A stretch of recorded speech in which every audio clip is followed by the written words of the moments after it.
Okay,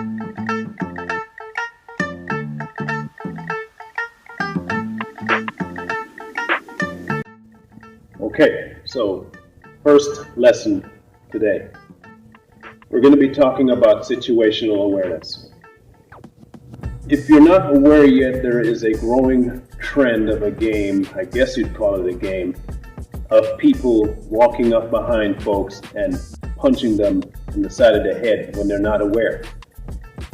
So I want to help people figure a way to be, one, very acutely aware of your surroundings, how to keep your head moving in a position that will keep your back covered and sides covered and not leave you vulnerable at the same time. So majority of us walk, when we just walk with our hands either free floating, clutching to our items that we're carrying, or carrying something in our hands, and we're very rarely approaching people with caution. This isn't your grandfather's America that we grew up in. This is not that place. This is a whole nother ball game altogether. And you have to be judgmental of people. For your own safety, you need to be judgmental. My best advice that I can give you is, if you're passing someone that you suspect is a little shady, and it's okay to think that, because we're talking about your safety, not what they think of you.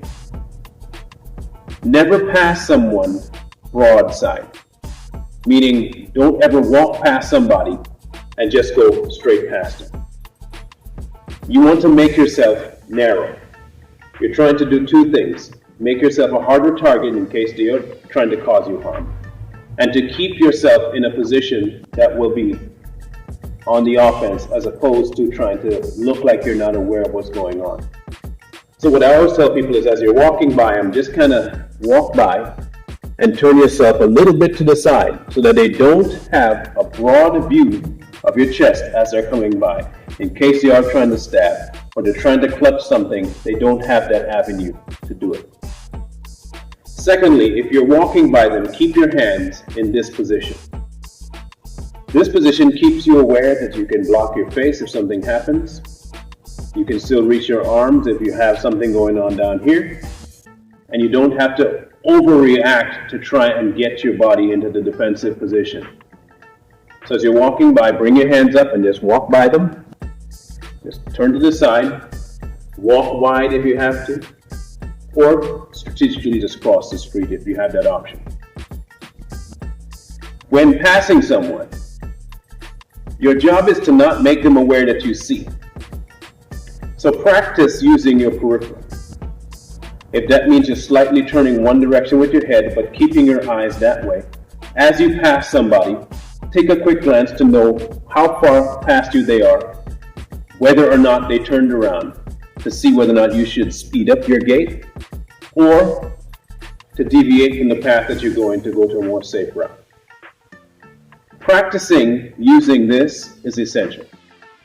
What I would suggest you do, you get a little piece of tape, black tape, put it against your wall, and practice looking straight ahead in an opposite direction, and see how well you can still look at that object without turning your head.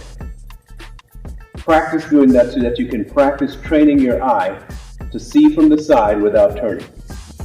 The more often you can do that, the easier it will be when you're on the street to see when someone passes you, to see if they've turned, so that you don't have to keep turning around and make yourself vulnerable from the front. You don't have to turn and make yourself obvious that you suspect them. You want to keep it quiet to yourself. That's essential. Now, in the case that you are walking down the street and someone does turn around, listening is key. Distractions like headphones,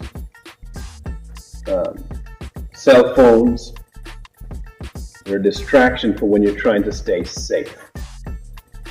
If you're in an area that you're unfamiliar with, do not use them.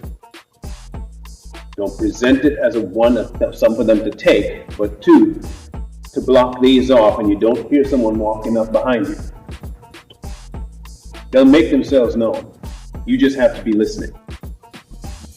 So if you take those initial things into your thought process, That's the first phase of keeping yourself safe.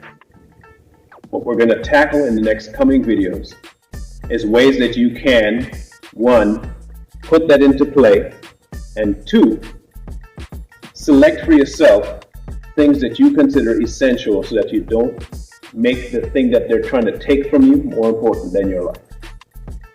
We'll go through methods of how to do that, how to divvy up amongst your body parts or locations on your body, your essentials, ID, money, so that if they do take your purse, they don't have the things that will compromise your lifestyle. I hope this helped. If it does, please make sure to leave me a like. And if this does seem just like something that you do want to have learning more about, subscribe to the channel. And I look forward to giving you some more information on the next video.